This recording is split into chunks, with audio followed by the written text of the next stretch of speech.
All right, so it's time to repair. We've cleaned the panel. We checked our temperature. And we're comfortably right now at 87 degrees. It's a humid day.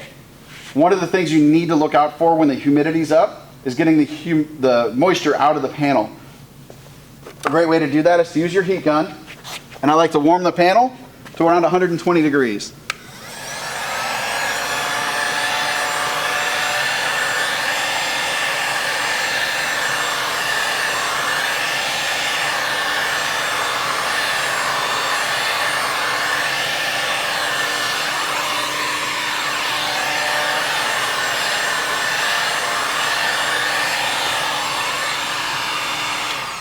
Perfect. We actually went at 125. We're good to go.